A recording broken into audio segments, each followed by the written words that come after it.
start with a set of 5. Is that fine? That's fine. Okay, so we'll start with a set of 5 questions. Who wants to go first? Okay, you're okay.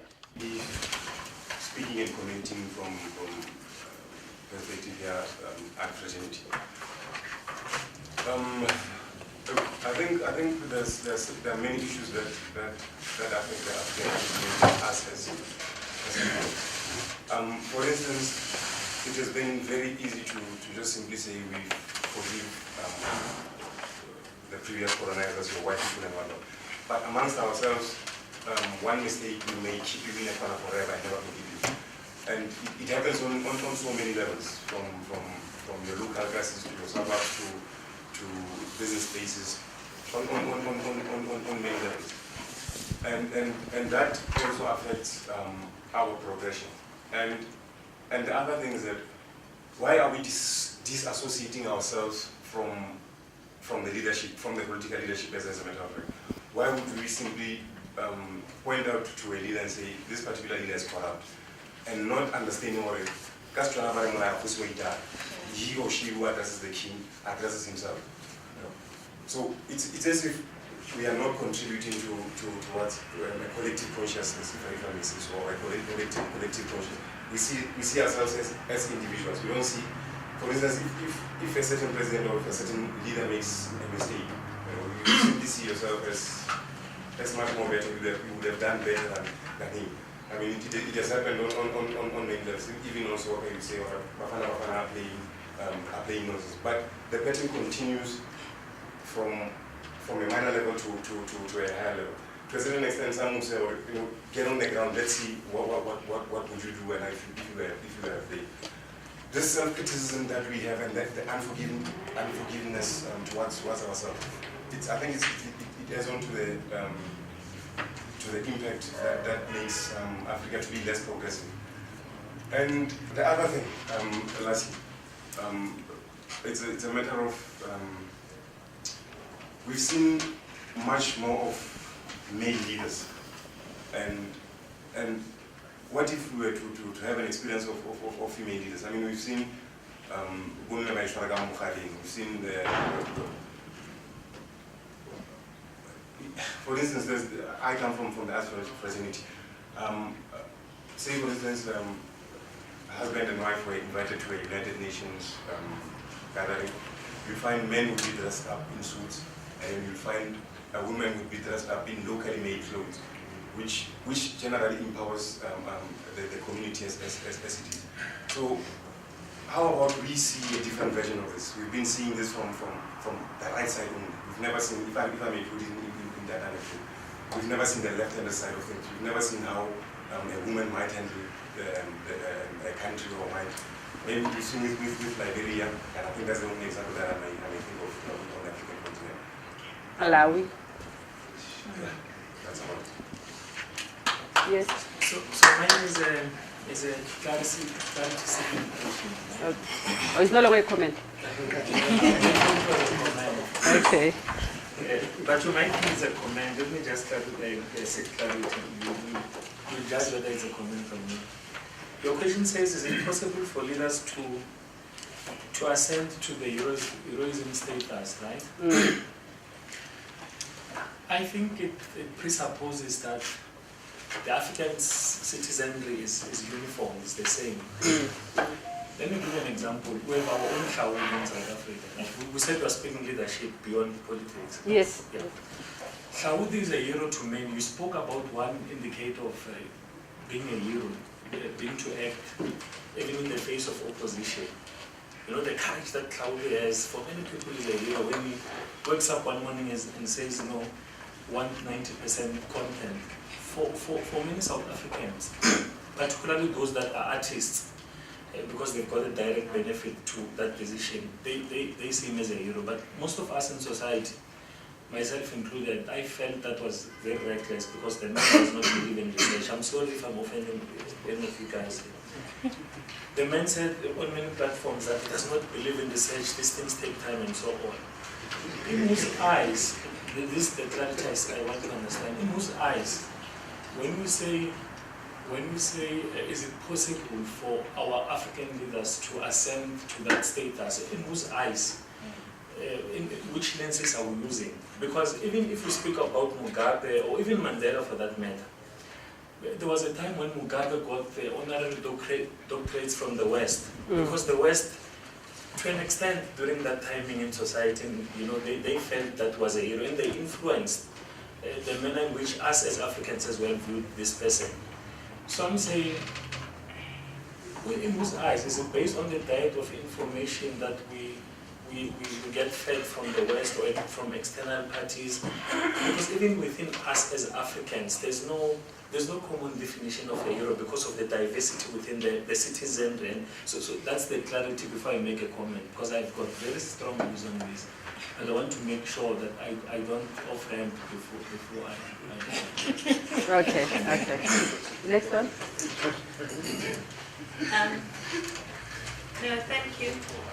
I'm interested in two things. I'm interested in your response to your child. I don't know how old your child is, but I've got two small kids, and I think I'd like your explanation so I can tell my kids. I've always wondered, because the heroes that they talk about is all these American heroes and heroes from the West, and very few from Africa. But I agree with you when you talk about it, that African heroes, they struggle before they become heroes. So that's quite interesting. The other point is, you know, the definition confusion that you presented, over 200 definitions about what a leader is. It's very interesting, and I remember at some point in my past we debated this issue. We then concluded that is it really worth it to try and define what a leader is, or you know, or how to define leadership? Is it not better to talk about the characteristics or the things that make up a leader? Then once you figure out those ones, or you find some commonality, then you're able to say that this is how you'll define this particular a person. And I mean, if you look at the National Development Plan, it also moves the same direction. It avoids trying to define leadership, and it moves in the direction of, you know, leadership is something that cuts across. And then it then gives you a set of qualities that we should try aspire to. You know, leaders should be able. It's people who are able to listen, people who are able to lead, people who are able to visionary, provide strategic guidance, and so forth. And then they say all of these qualities should exist within everyone. So wherever you are in your little own space, whether you're a politician or a cleaner, you have these qualities that are within, and therefore you must try and make sure that you exercise them, and therefore that's how change will come about.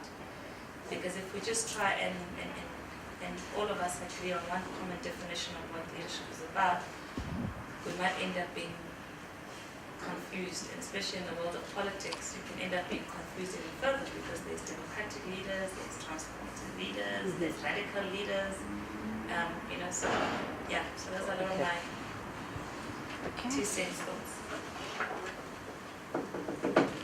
I think there was a hand here. Okay. Yes, my name is Shaka. Thank you. I'm the CEO and founder of African Translate Media. The reason why I opened this platform is because I felt the need of addressing the issues of integration amongst African people. And I came to find that we can talk about leadership in different dimensions on the continent. But I think more importantly, we need to focus on how do we integrate young people on the continent. Because I remember 2 years back I was in Botswana, and I used South African traveling document. And when I go to the border, any South African passport holders, they were not asked visa or anything. But because I used South African traveling documents, they said, they wrote in my passport that next time I go to Botswana, Swaziland, I need to acquire a visa from the embassy. Now, if you look at the perspective from the SADC region, I'm a member of the SADC region because I was born in the Congo, but I grew up in South Africa. So when we look at regional integration, I think there's issues that we need to sort out, like cultural practices. It's like if I speak a different language, I come from a different African country, which is in the same region. totally, I'm treated differently. It's like I'm new and nobody wants to attend to me in manners that could actually embrace the holistic approach. When we talk about cultures, we talk about language barriers. These are the barriers that I've identified personally. So I want to find out from the regional level what is being done to integrate the young African people so that they can mediate and share ideas on what is going forward move that we can take. But first to understand each other and learn about our languages, our cultures and traditions. And my final point my final question that I want to ask, women in power. I think we still have that issue. We still have to integrate women in power. But then what is being done? The question is, what is being done to advance women so that we can all have shared opportunities as men and women in positions of power? Thank you. Thank you. No, thank you. I wanted two things that I wanted to find out. But I'm tempted to actually respond to the question. Maybe I'll be making a mistake without making my point. One of the things that I've learned is that there's a Chinese saying that says the beginning of wisdom starts by calling things by their right names. And when I think about that and I apply it to Africa, I get the sense that we are very far from practicing that because we are afraid to call things by their right names. I mean, for instance, today we're talking about heroes and sellouts.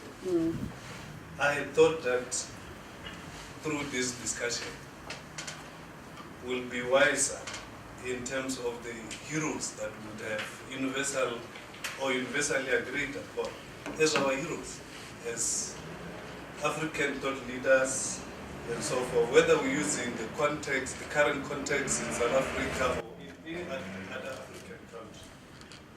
Because the problem of not calling things by their right names will consistently result in us having these discussions, which do not change our dynamics. If I may interject, what do you mean calling names? Like name people, or because calling name is also describing when you conceptualize. You want to say Steve Biko. Is that what you mean? Yes, you must say that Steve Biko is a hero or is a sellout, so that we can begin to move from what we know about Steve Biko, so that we can begin to have a deeper conversation with people who think they know Steve Biko. And they think it's applicable to our circumstances. And that will help us to distinguish the sellouts. Because part of the problem in Africa is that most of our leaders are sellouts. and we're afraid to say they're sellouts. And say it to them. Who? Me? Ourselves. I'm not talking about and that delays the education of the younger generation. Okay. And it also frustrates the conversation that must take us away from colonialism, from all this what, which comes back to your question. Would the current leaders rise up to, I don't know how you phrase it, in global order. Because for me, that question we should have been able to, if not answer, but at least give a direction, particularly to the young people, to say in the pool of leaders that we have on the continent, say we are 53 countries, or 54 countries, 26 of them are sellouts. We are being brave, and you are actually starting a conversation that has a foundation. Nobody's going to kill me or kill any of us for calling you a sellout and providing the context and the proper, intellectual direction or definition. Now we're going to end up having these sort of conversations all the time when we're struggling to define who's a hero, who's a sellout, and so forth. Well, the rest of the world is moving on. And the global dynamics will not wait for us to find answers to ourselves. In fact, they are happening every year, every day. making it even more difficult for whoever might emerge out of the continent to be a hero. So we are actually going to have a continent that perpetually produces sellouts at the level of leadership. Okay. Thank you. The self-loathing, I think you touched on the self-loathing of Africans, self-critique. We tend to be self-critical and unforgiving. I think it's a good thing. We need to not self-loathing. Okay, not really self-loathing. But some people call it self-loathing when people are really unhappy with themselves. But the other important thing is it's important for us to critique ourselves. I think for me, that's how I see it. It's very important that we critique ourselves in our quest towards, progress in Africa. Because if we don't do this, we will continue to have people who are coming into power and are doing as they wish, and we are scared to speak out. And you also talk about you also touched on male leadership, that we have not yet experimented women, and I agree, we have not yet experimented with women leadership so far. But it doesn't mean women are not leaders. Women are not leaders anyway. We have so many women, even within South Africa, that are leaders, doing great work in communities, but they are not recognized for lack of a better way within the patriarchal society that we tend to operate. On the issue of talent, I think I have indicated as well, towards my conclusion, that in many cases, we tend to ascribe heroism to how the leadership has affected us. So Claudi, for me, he's not working for artists only. That public broadcaster is not for artists only. And when he is serving because artists, of course, they have to be happy with what he's doing because they are affected. I think I spoke about this in the presentation, how we tend to ascribe heroism to how we are affected, rather than how the leader affects the situation within where they operate. So I think that those are some of the distinctions that I am making in terms of the response to my child. Very interesting.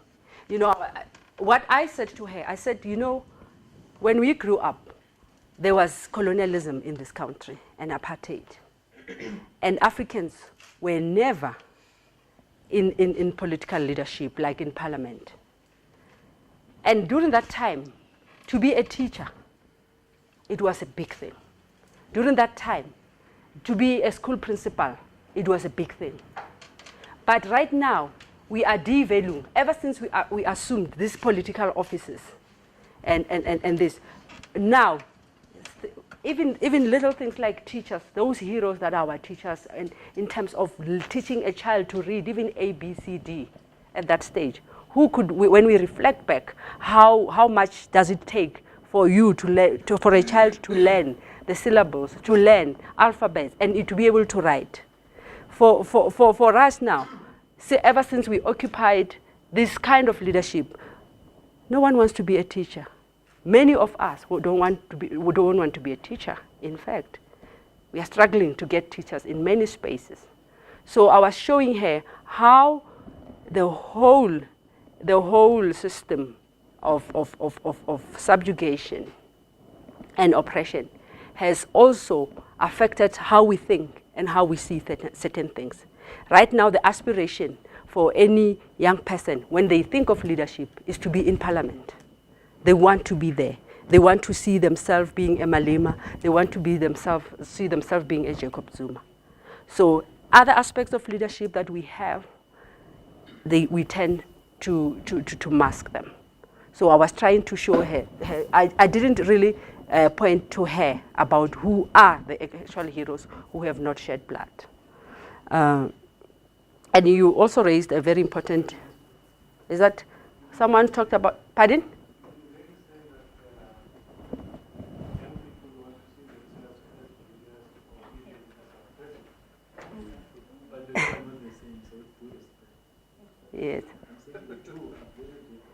Yes. Yes. No, I just want to show you that what I'm trying to emphasize is that to be in parliament is some of the aspirations. And of course, there are many young people who want to be like Julius Malema. There are many of them. Yeah, of course they are, Papa.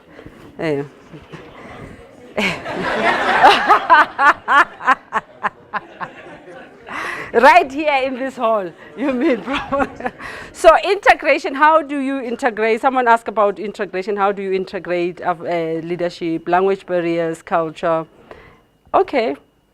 So far, I don't know of any programs. In fact, what I know is that America is doing it, and they're Americanizing our young leaders in the region. So I don't know of any other program that seeks to do this. There were in the past programs that were sending young people across cultural exchange programs, but some of them, I think, due to funding, they have since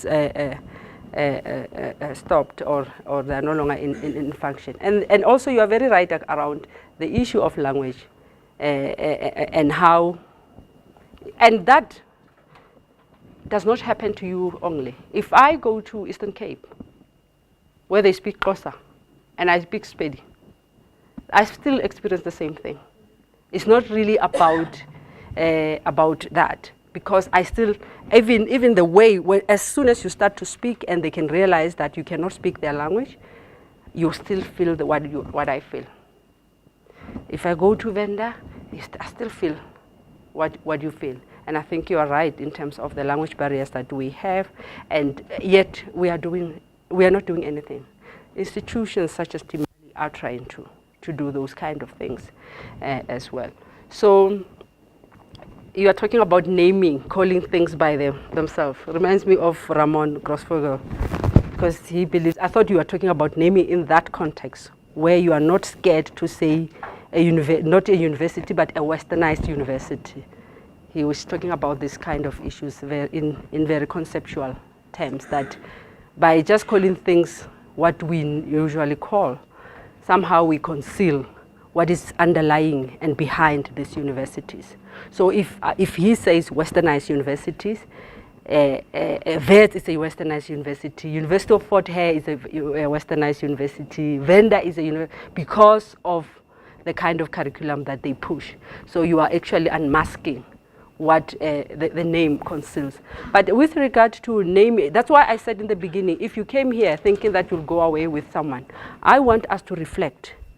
I'm providing concepts that need us to reflect, because someone might be a hero to you and not a hero to me because of how you were affected by his leadership.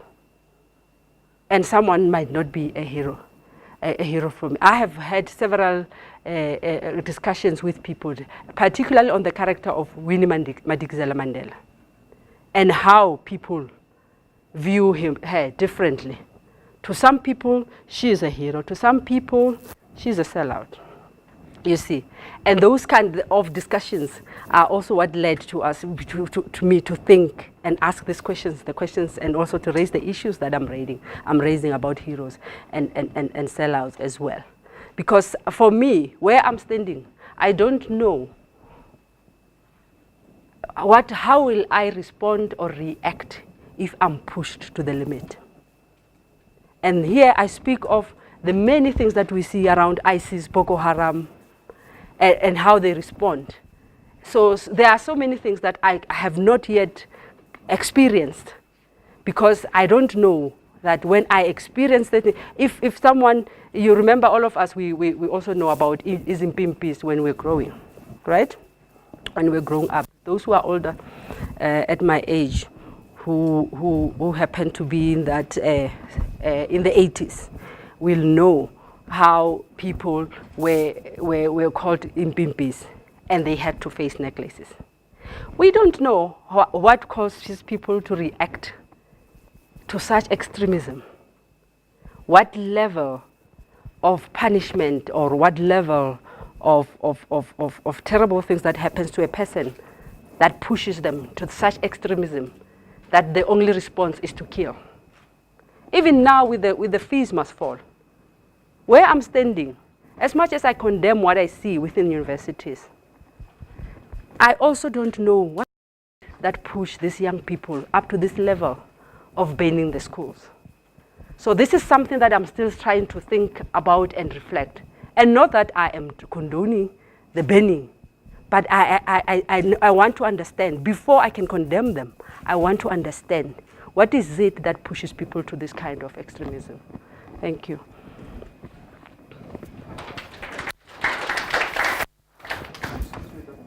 You know, here in South Africa, I know of women leaders who were in office, and now I'm busy trying to do the research now, who were appointed as chief directors within government here, which was an opportunity for training in leadership.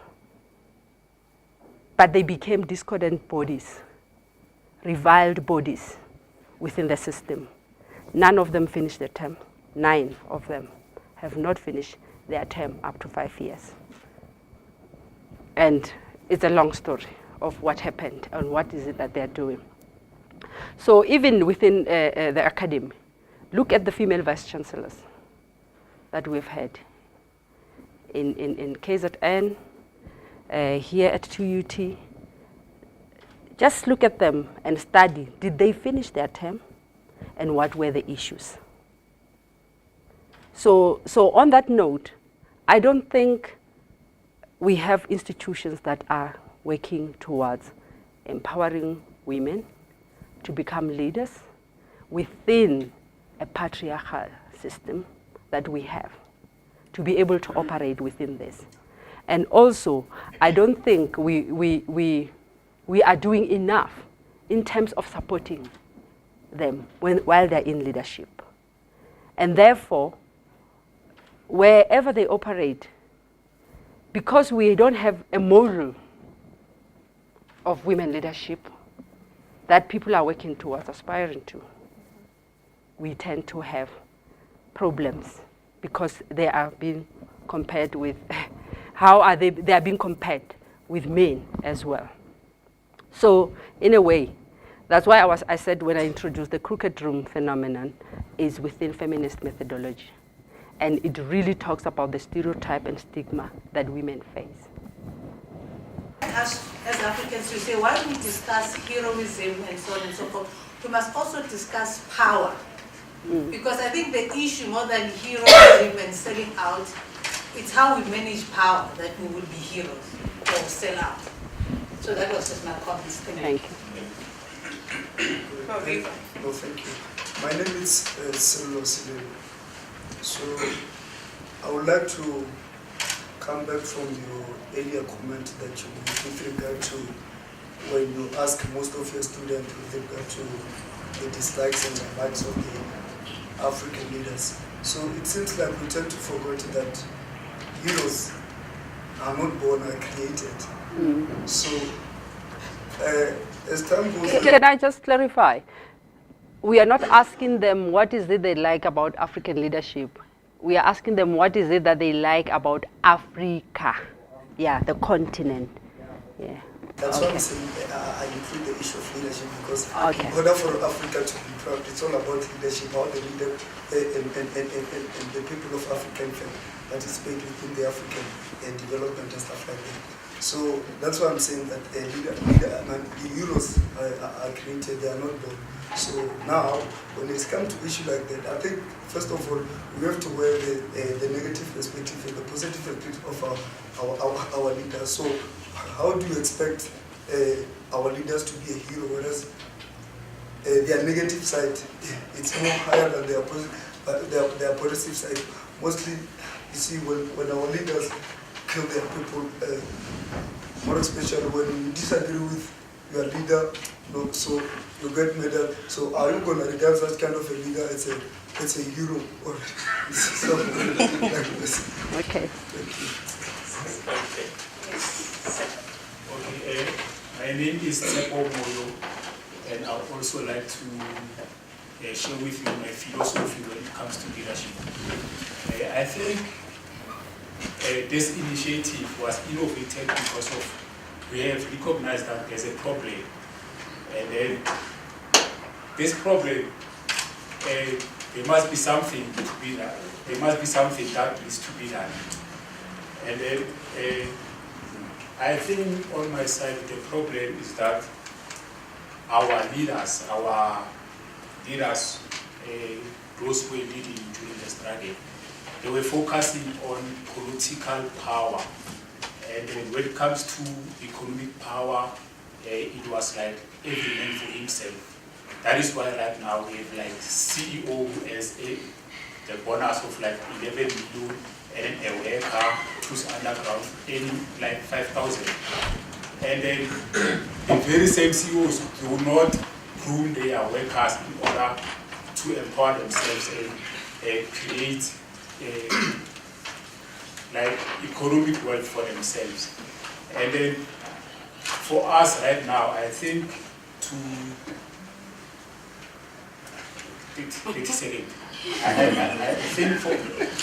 in conclusion, I think for us to address these things, we need to go back to start leadership from the bottom, from the primary schools, and rephrase the question of asking a child, what do you want to be when you grow up, and ask them now, like focusing on the current situation, current challenges that are facing South Africa at the moment, and Africa as a whole. What we would like to do to address those challenges in order to take South Africa forward. So that's essentially about training leadership from a very young age. Yes. Mine is more of a comment than a question. Dr. Pastor Gracie, in fact, I recently came out from that yearly program. I was part of the cohort 4. And my idea, as we were there for the rest of the month, was most young people, we can sit here and we say, Dr. Pan is the best leader, but when you speak with Malawis, they will say she is not, right? Because the media would create a certain perception of who becomes a relevant leader. So usually our ideas of the best leader is informed by what we read on the papers. It's what we are being fed by somebody. Secondly, I think we've been too diplomatic as Africans. Now, I mean, there's a gentleman over there, Ubaba, mentioned that we must mention things for what they are. Yes, Professor Kumetu, you are correct, there are many Judases in here, I'm one of them. Because we speak power to the truth, and I think we need to begin from that trajectory of saying, let's speak power to the truth, let's mention things for what they are, and move forward. Thirdly, in conclusion, you see, when we speak about leadership, especially in an African context, we must start to define what is leadership in African context. I like saying what is African leadership. You know, Judith, I was part of the public management class, right? Judith, one of our lecturers, was mentioning that how do we define leadership? We're using words like Mama mentioned earlier, characteristics, ethics, blah, blah, blah. That's a world view of what leadership means. But what does African leadership means in an African context? Maybe we need to define that first before we move forward. Because you see, you talk about patriarchy, you talk about this, you talk about that. You don't realize that our African people enjoy such things. We have leaders who come back to power every time after 5 years. And you get a sense that their own constituency elects them. Is that person a dictator? No, you have the likes of Vladimir Putin, who, in my view, is a dictator, but the white media is not saying that. Thank you. Thank you. Actually, Putin is redefined by the Western media, so I don't know which media you're. No, I can tell. If you watch it, if you look at, they'll verify him because he's anti the American government. Yes, and I'm saying this. I know I'm an alumni of Yali. Do not go report me back to Yali. Are you casting me as a seller? No, I'm not saying that. I'm also actually an alumni. I was part of the so I know what you're talking about. Yes, no, Dr. Pasal, I think what is making sense, and I want to link it to my comrades. Why am I to what the gentleman said there, and that's what my question was about. Yes. Shaul was but an example. I wanted to say, but in whose eyes? I think it would be aggressive to come out there. I mean, we gave an example that if people, the perceptions around the Winnie Mandela, for instance, you're saying it's fine when people say she's got people who are following her, some people think she's a sellout. I don't think it's a progressive discussion. I think we must come out there. I think it's important for us to have a common definition of the type of African leaders we want. Because our past, we're united in our past with Europeans and whatever else who can decolonize us. We cannot speak of integration if we do not have a common agenda as Africans. And this common agenda would require a certain level of leadership from these subjective realities that there are like Jacob Zuma. There must be some objective qualities that we need for a South African president. Because now there are people who are supporting Jacob Zuma, it's a fact. There are some of us who don't support him, it's a fact. It cannot be right that, so we must define the national, come with a national definition, rather a continental definition. Please. Okay, it's fine. Thanks. For me, it's just two major things. One, it's a question to say, I see there is recording happening. Is it possible to get the tapes of this discussion? But the second thing relates to the topic that we are discussing. The question that sits with me most of the time is not about the leadership per se, but the people who are led. Because I think we, in one way or the other, we influence the character of the leadership that leads us, and which becomes like a dependable relationship kind of. The way you treat me, the way you respond to my behavior will shape who I am. And I think we can see it in most cases. Just last night I was watching the documentary of Idi Amin. And if you see how people were killed, but it didn't happen just in a day or two, and then they find a solution immediately. But we find that it's a prolonged process wherein people seem to assimilate to what is happening and accept it as if it's normal behavior. I think how we respond to our leaders makes a lot of difference. My comment is perhaps in our search for heroes, what are those leaders supposed to be doing? I view leaders as people who are supposed to rise through servanthood, and that's what our African leaders are not doing. The African president gets a call, flies to Dubai. He doesn't build hospitals in his own country, and that has nothing to do with the global discourse. Yes, there are factors like international political economy and shifting powers and something like that. But at the heart of the matter, the people that elect you, do they view a hero because you fought the liberation war, or are you a hero because you build hospitals for them? You don't send your kids to Hong Kong to study in Hong Kong or America, but you study, your kids study in that country, and you get treated in that country. Because you can't say you're an African leader, but you yearn for those Western delicacies. You're always flying all over the world because you still have aspirations of the first world, but you can't focus on building your third world country, supposedly in Africa, where third world we are called to be third world countries. So that's the comment that I wanted to make. I think in order for us to have what we call heroes, we need to have responsible leaders. And the examples that he has presented are quite good, because we have government leaders who have medical aid and send themselves and their relatives to private hospitals instead of recommending them to go to Shalom or any other public institutions. So you have them living in mansions instead of building themselves and having the house. But the question that I wanted to ask Dr. Fazwana is, do women in our continent trust each other as women? The reason I'm asking this is we had a group of young women that protested when the president was speaking at the announcement of the election results. It was women, in fact, who were in defense of the president at that point in time. So it's the question where women, when they see that something is wrong, they don't stand up to defend other women.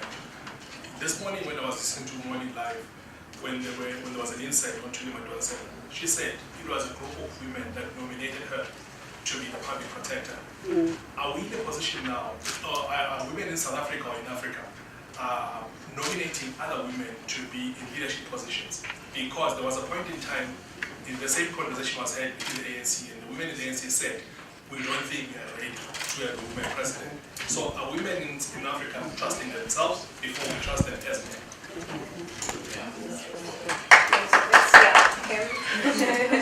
And we'll take you half a second. Okay. In the half a second, you have to. All right. I'm linking up to something that someone said about teaching leadership to young children. I think our kids, we should teach our children to be loyal to their country and support their governments when they deserve to. If we can teach that to their kids and be able to separate loyalty and when to support. We can't just be blind in supporting governments when they don't deserve to. We should teach them to be loyal to their country, but be supportive to the government only when they deserve to do that. Thank you. It's a nice platform, this one, and I think the time frame is not doing justice to the topic itself. But I think on my side, when you talk about leadership, you talk about a person who can stand up for another person. For me, that's how I view it since childhood. Now, at the current situation that we have, that is why I said there's a lot of things that one can say that might help us so that when we go out here, we can become better leaders. Because we start from the home.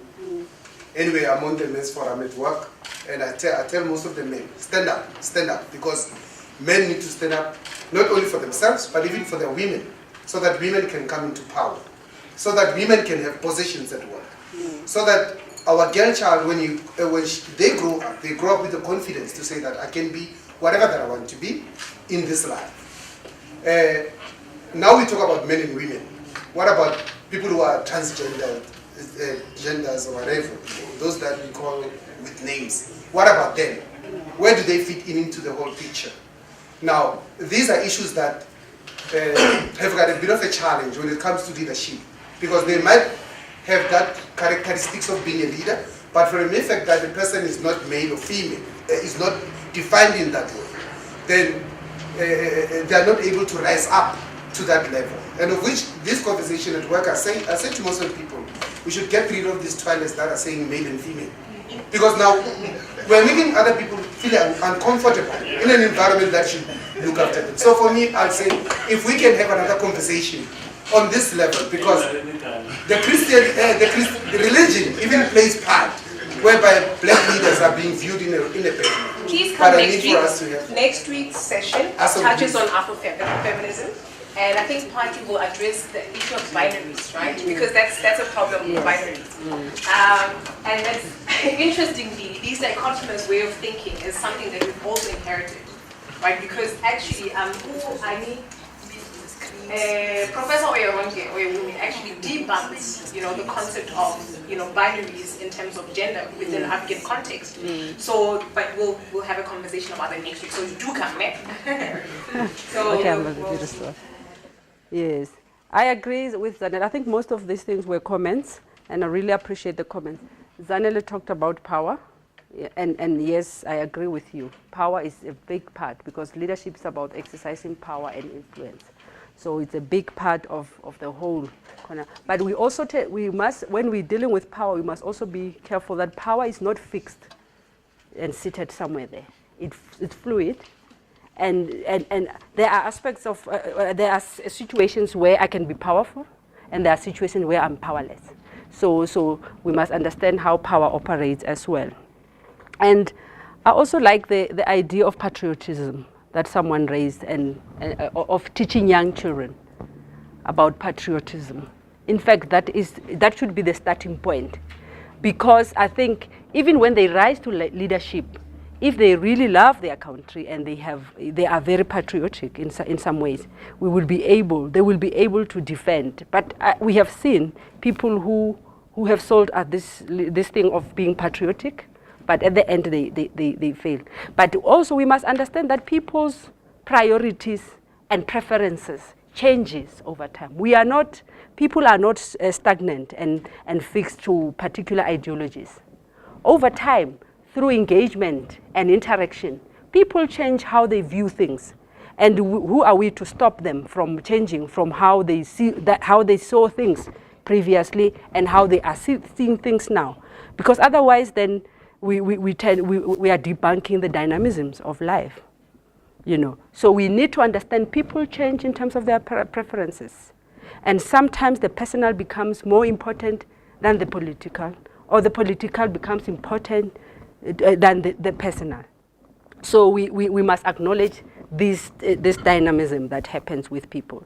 And Tsepo focused on political power. You were saying we must focus on, but I think it was a comment what you were saying. My radical Yali student. I'm not a sellout. I won't talk about you at Yali. So maybe I'm still going towards selling out. So, because you can never confirm that you are a sellout or not. Because sellout, you get this label by how you respond to the needs of other people, and you are given this name by what you do to a certain constituency of people, and you become a hero also to a certain constituency because of what you do, how they are affected by your leadership. Even my boss here, Prof. Gumede, might be a hero or a sellout to our staff. You see, because of how his leadership affects each one of us in the unit, you understand?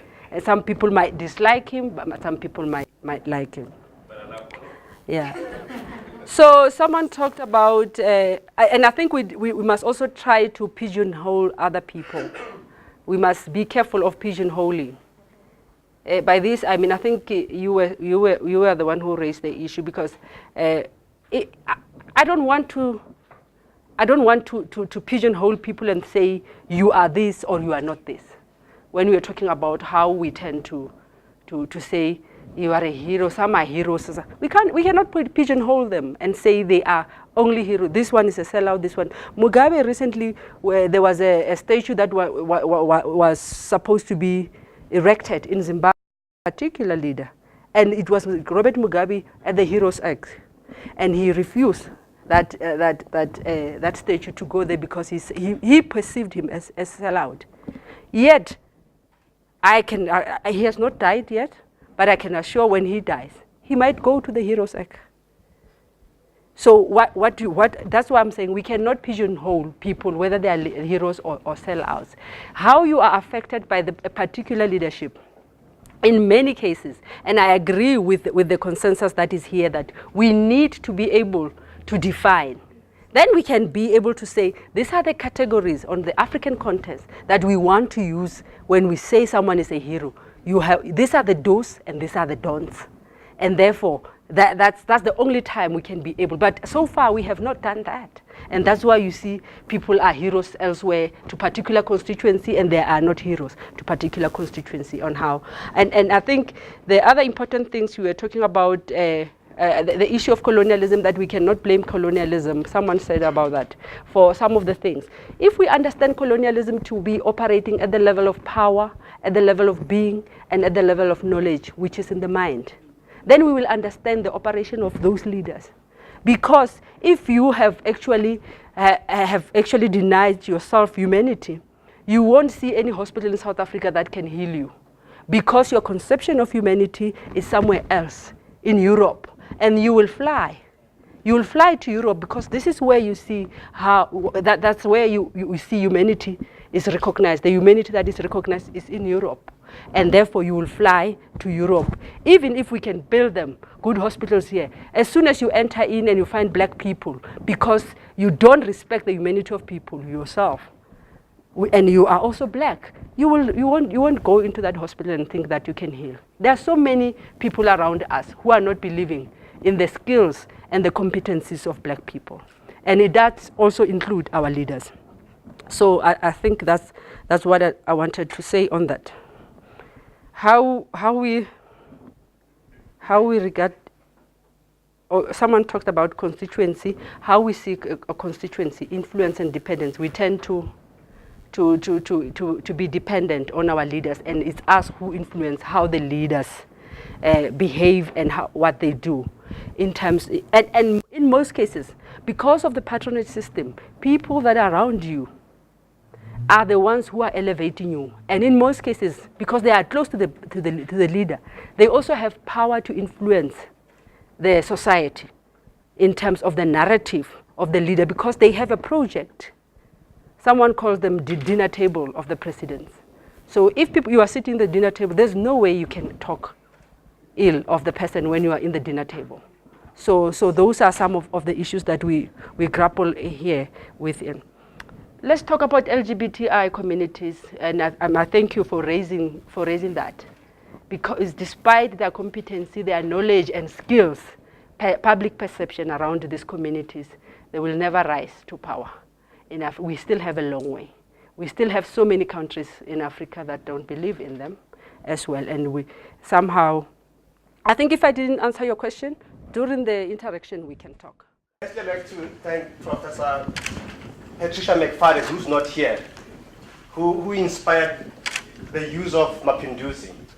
A couple of months ago, about 18 months ago, there was conversation about starting a publication at Timali, or a process of training young scholars in writing, giving them writing skills and critical thinking skills, and she called it Maphinduzi. So it was lying there, and I thought, why not appropriate it for a dialogue session like this one that we have started?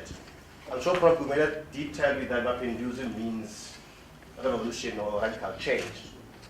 And we're hoping that by creating this platform or this space, that will happen within you, and also in your communities where you work, where you play, and all of that. So we want to create a space that will influence how you think. Will help all of us break out of the norm, because our society requires something that is not normal. I want to thank Prof. Gumede for agreeing. We basically forced him to agree to this in a meeting some time ago. He agreed to it, and thank you for giving us space to do this.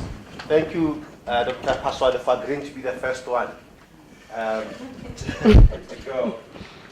Thank you, Dike Lady, for hosting this. Yeah, great stuff. And thank you for all of you for coming through. This will not happen without you, or else we will be talking to ourselves. And your input to what Dr. Paswade said is very important. We hope you will further write this into a paper that we will use for African Perspective and other publications. I would like to thank Tate Mutobejani, who's the building manager. He manages this building and other two buildings to my right, which belong to the university. He allowed us to use the space. Thank you to Thorny and Crystal Images for capturing this moment, this historic moment for posterity. And we will definitely make sure, there was a shout out that we must make sure that the audio is available. We will make sure that it's available, I think, to you, sir. We will make sure that the recording is available. We used to charge for these things. I'm just saying. But it's much easier it's much easier to give it to you online than sending a DVD on a CD to you. I'm sure most of you don't have those old things anymore. Second last is thank Ken and Oletabo for helping out today. But also just thank Cindy Siwe for pulling this together for us. I threw her into the deep end and said to myself, I'm going to let you swim. She's been interning with us for the last 5 months. So I told her, speak to anybody and everybody you need to without me getting involved. And I think she did a great job, and we want to thank you. Can you give her a round of applause? When you came in, there were nice paintings outside. There's a gallery that is supporting us. I think the name of the gallery is on the little pamphlet that you received outside. You can look, feast on the artwork, and if your pockets are deep enough, you can purchase one or two of them. And I'm going to apologize. Today I experienced a lot of throwing under the bus, and I'm not going to throw anybody under the bus. this being our first, we should be feasting. But unfortunately, we are not going to be feasting this evening. And I think that's why I pushed hard that we keep it short so that we can go home and feast at our respective houses. What's Tsepo saying? In the future, there will be proper fermented drink and food. That's how we do things at Timali. We make sure that people who come to our house are comfortable. But circumstances beyond us prevented us from behaving normally. And therefore, unfortunately, there's no proper refreshment.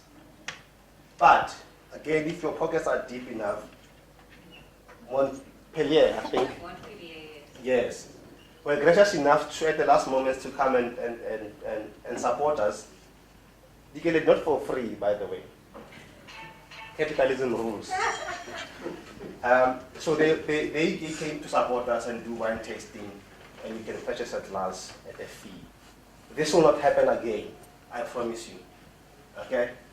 So we will meet here again on the 20th of October, and Leopold Lopek will be giving a talk on Afrofeminism and many other issues in that space. And I hope you guys will come and enjoy that talk and engage, agree and disagree with her. And later on the 10th of November, we'll have Professor Boaden talking about Buy Africa. By the way, we tempted Buy Africa, but we want to speak specifically, I hope he will talk about buying black, industrialization. Those uncomfortable things that we need to do as black people. As to how we make sure like the Jews, like the Indians and others, buying, making sure trade happens among ourselves, both at the micro level and the macro level. So trade is not happening within intra-Africa, trade is not happening as much as it should. But at the lower level, it's not happening among ourselves as much as it should. And I hope with those few words, we'll have a fantastic evening without food from here. But you will not hold it against us. And hope to see you next time. Right. Thank you very much.